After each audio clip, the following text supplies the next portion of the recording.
Hello friends and enemies, welcome to or back to Happy for Now. It's really with my manga login haul for May.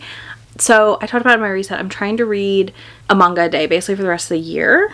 So these logs are going to be longer moving forward. But I still did pretty good in May. I started this project late in the month and due to things I am not... By the time you see this I'll be caught up, but I won't be caught up as of filming. So again, expect a big discussion next month on mangas read. And I'm trying to do group series to help me kind of just get through things. So first things first, let's talk about my stats for the month and then we'll talk about everything I read and bought in the month of May. So first things first, I read 14 volumes of manga for 2,486 pages, which feels really good. Feels really good. This is a high month for me considering it's not a 30 and 30 month. Then genre-wise, I read 4 shoujos, 1 seinen, and 9 joseis. Not a huge surprise, honestly. I feel like that's semi-normal for me. Breakdown. Now, what did I read this month? First things first, I read Me and My Beast Boss Volume 4. I ended up having to Amazon this because I could not get it at my bookstore, to save my life, but I loved this. This was a great continuation. We've seen some progress with our heroine and her boss, and we've also got a nice insight with her new assistant that she had hired. So that was really cute and fun. Then I read Fire in His Fingertips Volume 10, and I'm going to go ahead and advise anyone else who's reading this series to pause after Volume 10 because Volume 12 is our last one coming this October. So my plan right now is to read 11 and 12 in October when they release and finish out the series. But I liked Volume 10. We moved the plot forward a good bit also here, and we really are wrapping up the plot, you can tell in 10. So you could save 10 also to read towards the end. Next, I read Dinosaur Sanctuary Volume 2, and I really liked this. This is a series that I kind of space out a lot. One, it's pretty slow releasing, so I don't mind, but I enjoyed Volume 2. We got a lot of one of our characters' backstories, and our heroine that we've been following for most of this, where it's like her first time working at the dinosaur zoo, learning a lot, and I really enjoyed that element here. I think that was really fantastic. I read an entire series, which was 3 volumes, and that is Adored by the Elite Officer. So there's Volume 1, there's Volume 2, and here's Volume 3. This was quite cute. I enjoyed it a lot. I think it was an enjoyable read. I think it was a fun plot. Overall, our heroine gets dumped by her ex because she lost her job, or gets dumped by her boyfriend because she lost her job. She runs into her childhood friend who's basically been pining for her forever, and he is an officer in the Navy, and it's a romance. It's a smutty little story in a way, in the kind of way that is fun to read and not too serious.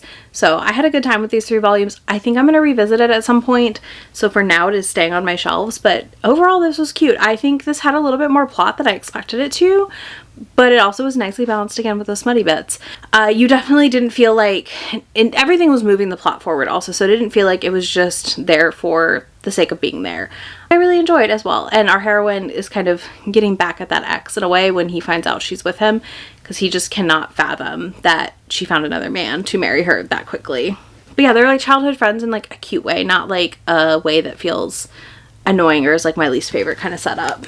And then I also read Choking on Love Volume 5, and I'm really mad I did, but I'm okay because I'm caught up now for the series at least until we get Volume 6. But I really loved this series. This one I thought had a really good setup, but basically their relationship's progressing. Her friendship with the character who is in this really popular band and him actually helping out our hero was really fun.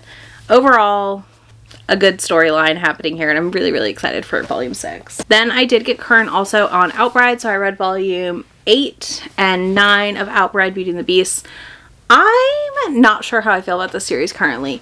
I feel like plot-wise we're kind of dragging on a little too much, but we do land on such a cliffhanger in 9 that I'm okay, well, when I get Volume 10, and I googled it and I've now forgotten, but I'm hopeful we get Volume 10 soon and that it's really good and pays off well. But I'm kind of thinking we might be wrapping up soon also.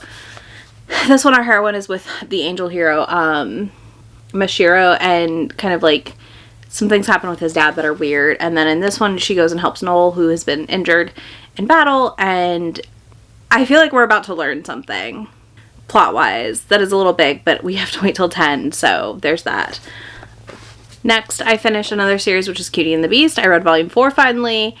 I need to reread this whole series and decide if I'm keeping it or not. I thought it was a good conclusion, but I also feel like the series was so spaced out, my brain can't fully be like, yeah, absolutely read it. You know what I mean? Like, my brain's still kind of like, okay, I need to revisit this to make choices on it.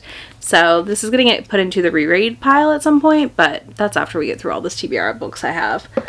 But yeah, they end up in a cute situationship. Then I have Yonoi Tsukuno's Happy Hell, volumes 4 and 5. So I'm also current on this series now until 6 comes out. And oh my goodness. Okay, so I've just really loved these because our hero is just like stubbornly in love and doesn't want to admit it, I feel like, which I love. That is one of the things I love every time. I always enjoy it. But because of that, he just does not know what to do, and he just tells her to like stay away from his competitor hero, this competitor guy, and of course that competitor guy is like trying to inch his way in, and she's just living life, thriving, and I love it. Like, she's designed to drive that man crazy, and she does that, and it is my favorite thing. So those were really fun. And then I read Bride of the Death God Volume 3. This came out this month, and I did read it this month as soon as I got it. I'm trying to read things quickly as they come out when I'm current on a series. But I thought this had another really fascinating reveal. Volume 2 really changes the story. This is where, like, I do think 3 volumes sometimes is what you need to figure out if you like a thing. But Volume 2 changes the story a lot. Volume 3 continues to change the story. We have an offer on the table around our heroine who blooms flowers and is crushing on this death god. And what that means and what that looks like.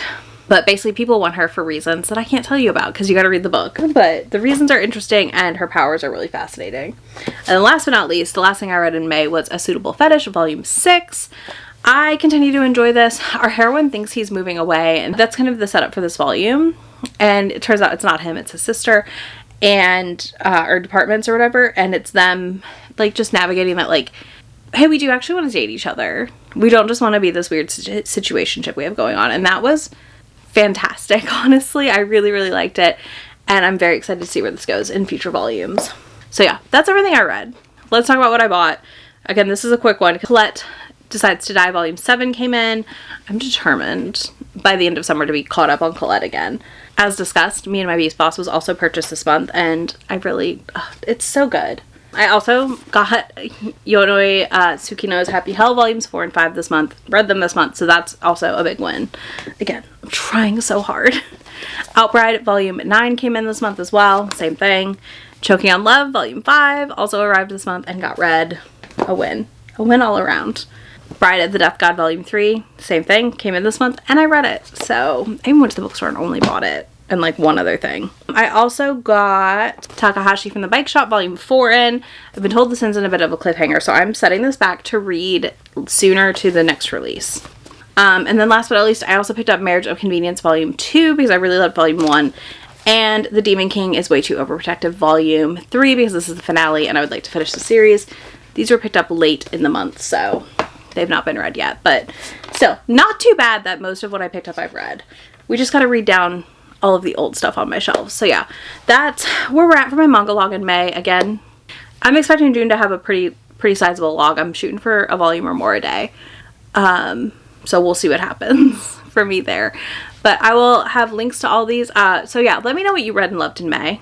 And if you don't do any of that, you can leave me a flower emoji of your choice because there's a lot of flowers on these covers.